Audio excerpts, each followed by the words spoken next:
నమస్తే. గండికోటలో ఇంటర్ విద్యార్థిని వైష్ణవి హత్య కేసుకు సంబంధించి ఒక కీలకమైన సమాచారం పోలీసులు వెల్లడించారు.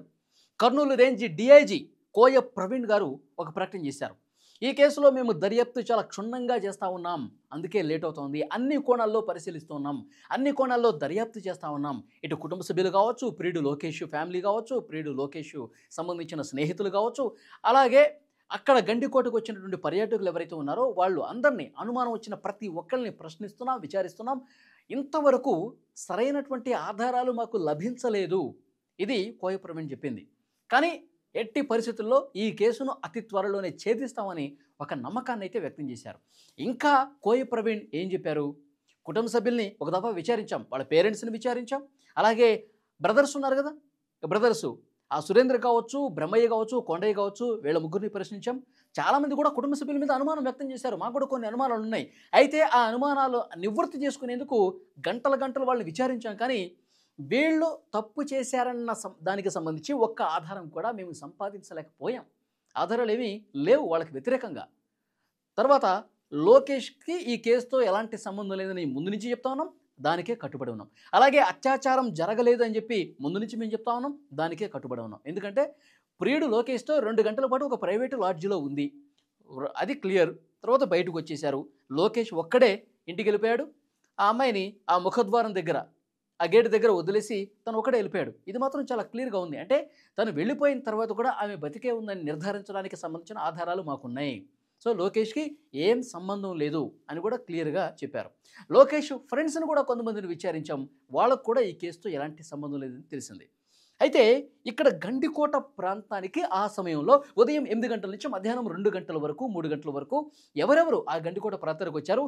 అక్కడ ఉన్నటువంటి సెల్ టవర్కి దగ్గరగా ఉన్నటువంటి, అక్కడ మింగిలైనటువంటి ఫోన్ నెంబర్స్ ఏవైతే ఉన్నాయో, కాంటాక్ట్ నెంబర్సు, వాటిని పరిశీలిస్తూ ఉన్నాం. దురదృష్టవశాత్తు ఏంటంటే అదే రోజు పక్క గ్రామంలో ఒక జాతర జరుగుతుంది. ఆ జాతరకు వచ్చిన వాళ్ళ మొబైల్ సిగ్నల్ కూడా దీనికి అటాచ్ అయి ఉంది. దాదాపు 350 మందిని ఇంకా విచారించాల్సి ఉంది అని చెప్పి కోయ ప్రవీణ్ చెప్పారు. ఎందుకంటే ఆ గండికోట ప్రాంతానికి ఉన్నటువంటి 2 సిగ్నల్ టవర్స్ కూడా ఈ కాంటాక్ట్స్ అన్నీ తీసుకున్నాయి. ఈ సిగ్నల్స్ అన్నీ కూడా ఇక్కడ ఈ 2 సెల్ టవర్స్కి నోటిఫై చేసి ఉన్నాయి. కాబట్టి గండికోట పర్యాటక ప్రాంతానికి వచ్చిన వాళ్ళు, ఆ పక్క గ్రామంలో ఉన్నటువంటి జాతరకు వచ్చిన వాళ్ళు అందరినీ కూడా విచారిస్తూ ఉన్నాం. ఇప్పటికే కొంతమందిని విచారించాం, మరికొంతమందిని విచారించాల్సినటువంటి అవసరం ఉంది. వాళ్ళ డీటెయిల్స్ కూడా మేము తీసుకుంటున్నాం.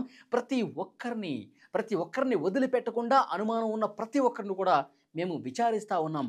కానీ దురదృష్టవశాత్తు ఒక్కటంటే ఒక్క ఆధారం కూడా, వైష్ణవిని పలానా వ్యక్తి చంపాడు అన్న విషయానికి సంబంధించి ఇంతవరకు స్పష్టమైనటువంటి ఆధారం మాకు లభించలేదు. కానీ ఒకటి మాత్రం మేము చెప్పదలుచుకున్నాం, 2 వ్యక్తుల ప్రమేయం ఉంది అని చెప్పి మాకు బలమైనటువంటి అనుమానాలు ఉన్నాయి.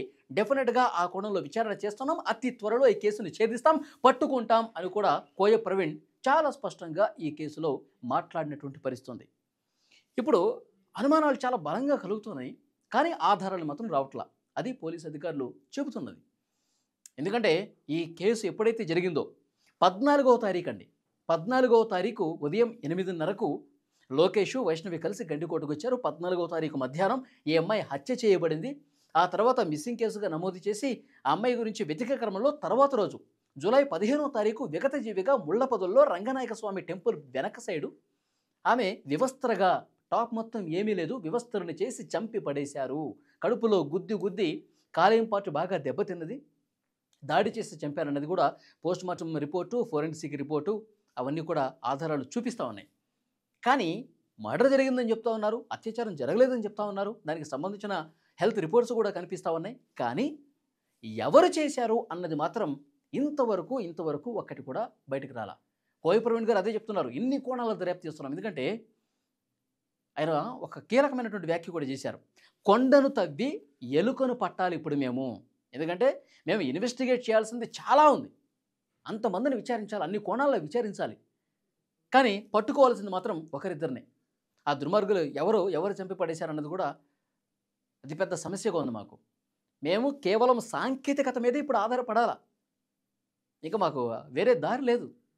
కానీ తప్పు చేసిన వాడు, దారుణాలు చేసిన వాడు, హత్య చేసిన వాడు దొరకక మానడు. ఏదో ఒక రోజు మేము అన్ని కోణాల్లో నిష్పక్షపాతంగా, బలంగా, వేగంగా దర్యాప్తు చేస్తున్నాం. కానీ వాడు ఎవడన్నది కూడా అతి త్వరలోనే తేలుస్తాం. ఇంకా కుటుంబ సభ్యులు కూడా మరొక దఫా విచారించాల్సిన అవసరం ఉంది అని కూడా కోయ ప్రవీణ్ చెప్పారు. సో అది కుటుంబ సభ్యులా, లేకపోతే లోకేష్ ఫ్యామిలీ మెంబర్సా, ఫ్రెండ్సా, లేదంటే గండికోటకు వచ్చిన పర్యాటకులా, ఆ జాతరకు వచ్చిన వాళ్ళ, ఏమై ఉంటుంది అన్నది కూడా ఇంతవరకు ఒక్కటంటే ఒక్క ఆధారం దొరకలేదు. 2 వారాలు కావస్తుంది పాపం ఆ పాప చనిపోయి. కానీ పోలీసులకు అతిపెద్ద సవాలుగా నిలిచిందండి. రాష్ట్ర వ్యాప్తంగా సంచలనం సృష్టించిన ఈ కేసు పోలీసులకి అతిపెద్ద సవాలు. చాలామంది పోలీసుల్ని విమర్శిస్తూ ఉన్నారు. ఎందుకు? అంతకు ముందు రోజే, హత్య జరిగిన తర్వాత రోజు కోయ ప్రవీణ్ గారు ఘటనా స్థలాన్ని పరిశీలించినప్పుడు మాకు కొన్ని ఆధారాలు లభించాయి, కొన్ని కీలకమైన ఆధారాలు మేము సంపాదించాం, వాటిని విశ్లేషిస్తున్నాం, మోస్ట్లీ ఈ సాయంత్రానికి క్లారిటీ వచ్చేస్తుంది అని ప్రకటన చేశారు. ఆ గండికోట పర్యాటక ప్రాంతంలో, అమ్మాయి చనిపోయిన ప్రదేశంలో ఆయన ప్రకటన చేశారు మీడియాతో. కానీ ఇప్పటికీ 2 వారాలు అవుతుంది ఆ ప్రకటన చేసి కూడా. కానీ ఎక్కడ ఒక్క చిన్న క్లూ లేదు, ఆధారం లేదు. సో డెఫినెట్గా పోలీసు వ్యవస్థ మీద ఇంకా చాలామందికి నమ్మకం పెట్టుకుని ఉన్నారు. ఎట్టి పరిస్థితుల్లో ఛేదిస్తారు, ఎట్టి పరిస్థితుల్లో ఆ హంతకుడిని పట్టుకుంటారు అని చెప్తా ఉన్నారు. సో డెఫినెట్గా వాస్తవాలు అనేది బయటికి రావాలండి. పోలీసుల చేతుల్లో కూడా ఏమి లేదు. నన్ను అడిగితే వాళ్ళు నిష్పక్షపాతంగా దర్యాప్తు చేస్తూ ఉన్నారు. కానీ దారుణంగా చంపింది మాత్రం ఒకళ్ళిద్దరు ఉన్నారు. వాళ్ళు చట్టాన్ని నుంచి బయటకు తప్పించుకొని పారిపోలేరు. సో డెఫినెట్గా వాళ్ళు ఏదో ఒక ఆధారం అనేది వదిలి వెళతారు. ఏ చిన్న ఆధారమైనా సరే వదిలి వెళతారు. దాన్ని పట్టుకునేనా పోలీసులు వాళ్ళని పట్టుకుని అరెస్ట్ చేసే అవకాశం చాలా స్పష్టంగా ఉంది. సో చాలా సీరియస్గా తీసుకున్నారు. ఎందుకంటే పోలీసులకే బ్యాడ్ వస్తుంది కదా. ఎంత లేట్ చేసే కొద్దీ ఒక్కళ్ళని కూడా పట్టుకోలేకపోయారు, ఒక్క ఆధారం కూడా సంపాదించలేకపోయారని చెప్పి ఆంధ్రప్రదేశ్ పోలీస్ వ్యవస్థ మీద ఒక అపనమ్మకం ఏర్పడే పరిస్థితి ఉంటుంది. కాబట్టి పోలీసులు చాలా సీరియస్గానే కేసును తీసుకున్నారు. 2 రోజులు లేటు కావచ్చేమో కానీ వాడిని పట్టుకొని తీరతామని చెప్తున్నారు. ఇది ఈ కేసుకు సంబంధించి లేటెస్ట్గా పోలీసులు మాట్లాడినటువంటి మాటలు. ఫ్రెండ్స్, మీకేమనిపిస్తుంది? వైష్ణవి చనిపోయి 2 వారాలు అవుతుంది, కనీసం ఒక్క ఆధారం కూడా సంపాదించకపోవటం మీద మీకేమనిపిస్తుంది? ఎవరు చేసి ఉంటారని చెప్పి మీకు అనుమానం కలుగుతోంది? Please comment.